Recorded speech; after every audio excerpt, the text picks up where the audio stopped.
Indian Prime Minister Narendra Modi will arrive in Israel on Tuesday. That's right. He'll talk with several leaders about ways to help the Israeli and Indian economies. Our diplomatic correspondent Eli Hohenberg has more on how the relationship between Israel and India has evolved.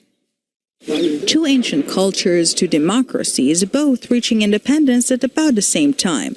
Their relationship didn't necessarily start well, but now the sky's the limit. What has developed into a full-on love affair started without any roses. India fiercely rejected the notion of recognizing Israel when it was established back in 1948.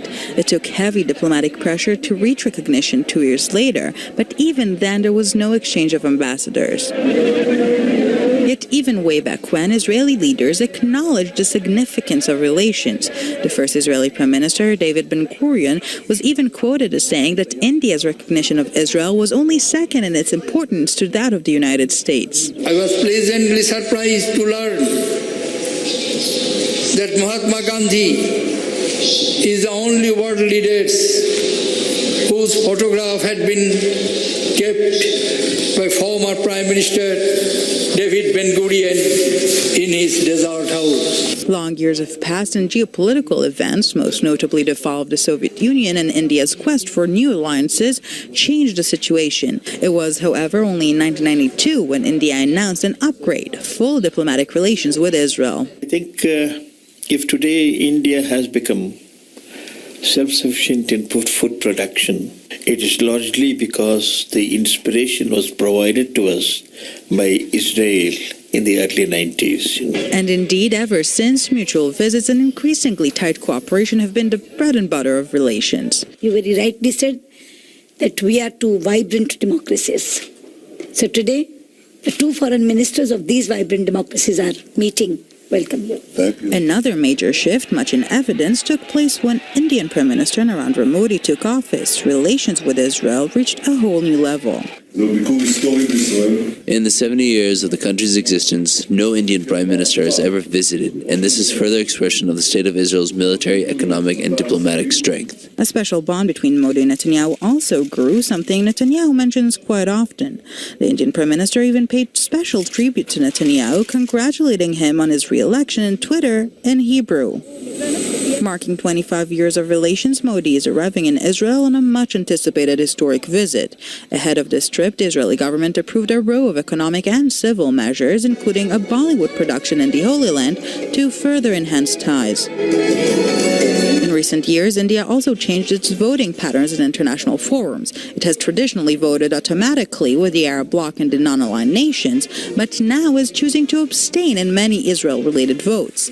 In this respect, even though Palestinian President Mahmoud Abbas visited India earlier this year, Modi is not expected to visit Ramallah, an atypical decision for a visiting political leader. Yet diplomacy is not walking alone, but rather hand in hand with economy.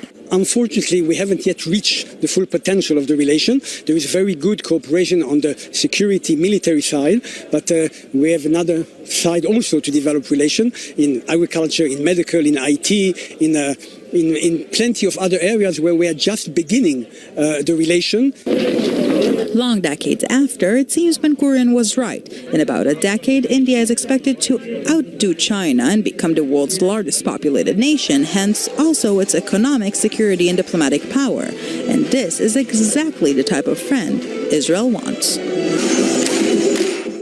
Great stuff. Thanks to Eli Hohenberg for that report. Let's now bring in Eilon Levy from Tel Aviv. And Eilon, what is Israel doing to prepare for this big visit by Modi? By all accounts, Prime Minister Netanyahu has cleared his diary in order to accommodate Narendra Modi's visit. Look, normally when foreign heads of government arrive in Israel, the Prime Minister gives them a working meeting and then either a lunch or dinner. And not so here. The whole of Israel's political elite are going to meet Narendra Modi at the airport, and then Prime Minister is going to accompany him around the country essentially as his personal tour guide. Netanyahu wants to construct a new strategic relationship with India. He sees that relationship with India as the pivot in the geopolitical sea change that he envisages, in which more and more developing countries realize that Israel is part of the solution to their development problems. And as part of that geopolitical shift, really at the center of it is his budding bromance with Narendra Modi, let's put it that way. He wants to focus on the personal relationship. It's very important for the diplomatic strategy. Elon, John Henry Smith, it sounds like Netanyahu and Modi will have quite a bit of quality time. What do you expect them to talk about? Absolutely. Well, at the top of the agenda for India is discussing strengthening counterterrorism and defense technology ties. India is in the middle of a $100 billion modernization effort for its defense at the moment in order to deal with regional threats from Pakistan and China. It's the world's biggest importer of defense technology, and Israel is one of its major suppliers. India wants to be able to buy radar technology, missile technology, drones from Israel in order to strengthen its capabilities. And Israel wants to make sure that it's not just getting paid for these technologies, but there's a diplomatic payoff as well, and to try to push India to start voting in its favor in international fora instead of simply abstaining, as it has recently begun doing, shifting away from voting with the non-aligned bloc automatically in favor of the Arabs. That would be a significant change indeed. Elon Levy, thank you. Well, Michelle, Donald Trump, President of the United States, getting ready for the G20 summit in Germany. That's right. And even before the summit kicks off, the president will sit down with several world leaders. Correspondent Janae Norman has the details.